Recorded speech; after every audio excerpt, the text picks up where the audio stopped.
எதிர்த்தீங்க, அந்த காட்டுப்பள்ளி துறைமுகத்தை எடுத்தீங்க. அதே தானே இங்கேயும், அதே நிலைப்பாடு தானே இங்கேயும் எடுக்கணும்.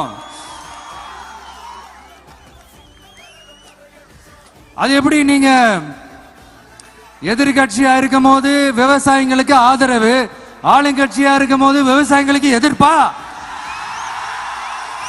இது எனக்கு புரியலையே.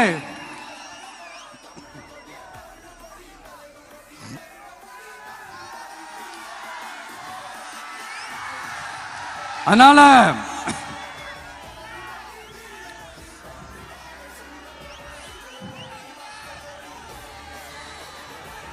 இனிமேலும் சொல்றேன், உங்க நாடகத்தெல்லாம் பார்த்துக்கிட்டு மக்கள் சும்மா இருக்க மாட்டாங்க. நீங்க உங்களோட வசதிக்காக அவங்களோட நிக்கிறதும் அவங்களோட நிக்காம இருக்கிறதும், நாடகம் ஆடுறதும் நாடகம் ஆடாம இருக்கிறதும், அது சரி. நம்புற மாதிரியே நாடகம் ஆடுறதுல தான் நீங்க கில்லாடிங்களாச்சு. அதையும் மீறி நம்ம விவசாயிங்க உங்க போராட்டத்துக்கு எதிராக போராடினாங்கன்னா பிரச்சனை தான். அதனால இனிமேல் உங்க நாடகத்தை பார்த்துக்கிட்டு மக்கள் சும்மா இருக்க மாட்டாங்க. உங்களோட இந்த விமான நிலையத்துக்காக நீங்க ஆய்வு செஞ்ச இடத்தை மறு ஆய்வு செய்யணும்னு ஒன்றிய அரசுக்கும் மாநில அரசுக்கும் நான் கேட்டுக்கிறேன். விவசாய நிலங்கள் இல்லாத இந்த பாதிப்புகள் குறைவா இருக்கிற இடங்களா பார்த்து உங்களுடைய விமான நிலையத்தை கொண்டு வாங்க. வளர்ச்சி தான் மக்களை முன்னேற்றம். ஆனா அந்த வளர்ச்சின்ற பேர்ல நடக்கிற அழிவு மக்களை ரொம்பவே பாதிக்கும்.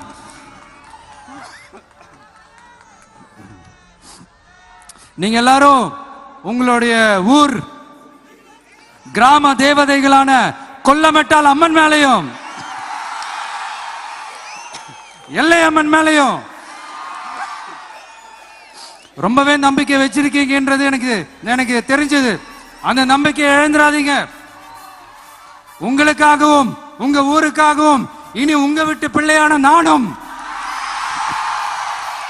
தமிழக வெற்றி கழகத்தோட தோழர்களும்